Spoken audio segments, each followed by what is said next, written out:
रामनगर में डेंगू मरीजों की संख्या में लगातार बढ़ोतरी होने से इस बीमारी को लेकर लोगों में दहशत का माहौल बनने लगा है।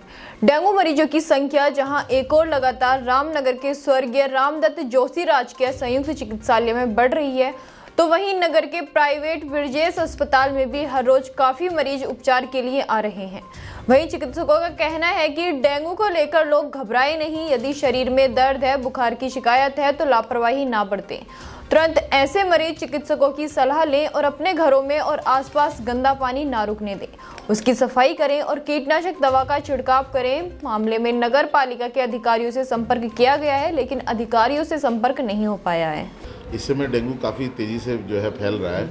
रोज़ करीबन 10 से 15 मरीज़ हमारे पास ओपीडी में आ रहे हैं, जिनको डेंगू रिपोर्टों में निकल रहा है।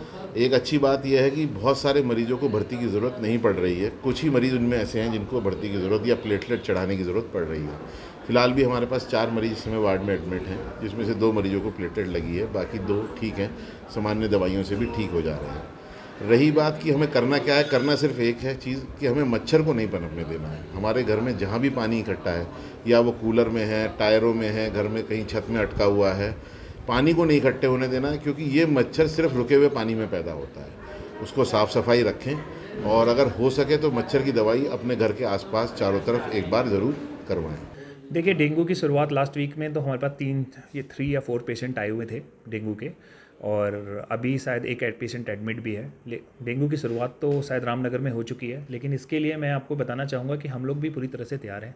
हमारी जनरल मेडिसिन की हैं जो फिजिशियन डॉक्टर हैं, डॉक्टर मोनिका, वो लगातार पेशेंट्स को देख रही हैं, और कोई भी अगर ऐसी चीज़ें लग रही हैं, अगर किसी के इंसान के शरीर में कोई दर्द है, फीवर लगातार आ रहा है, तो वो तुरंत इस समय डॉक्टर के पास आए और डॉक्टर को दिखाए। सबसे इंपॉर्टेंट चीज़ है।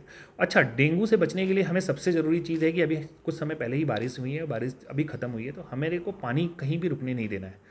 हमारे आसपास, हमारे कूलर में, हमारे घर के आसपास कहीं भी जगह है, हम उसे अगर पानी को वहाँ से निकालते हैं, अगर सफाई रखते हैं, तो हम डेंगू से मैक्सिमम लगभग 60-70% बच सकते हैं। दूसरा ये है कि अगर बाई चांस किसी को फैमिली में किसी को डेंगू हो जाता है, तो किसी को घबराने की ज़रूरत नहीं है। अगर आपको शरीर में दर्द है, फीवर है, तुरंत डॉक्टर के पास आएँ, चेकअप कराएं अपना। उसके लिए आप सरकारी अस्पताल रामदत्त जोशी में आएँ। इसके लिए हम लोग पूरी तरह से तैयार हैं। और मैं आपको भी ये भी बताना चाहूँगा कि हमारी डॉक्टर मोनिका लगातार इस चीज़ के लिए काम भी कर रही हैं। पिछले लास्ट वीक से उन पेशेंट का जो बता रही हैं कि लगभग स्टार्टिंग हो चुकी है डेंगू के पेशेंट की, लेकिन इसके लिए हमें क्या है कि हम अभी से अगर तैयारी कर लें तो हम इससे बहुत आसानी से इससे निकल सकते हैं। नगर में डेंगू बुखार ने अपनी दस्तक देनी शुरू कर दी है। रामनगर के सरकारी अस्पताल और प्राइवेट ब्रिजेश अस्पताल में लगातार डेंगू से पीड़ित मरीजों की संख्या बढ़ती जा रही है।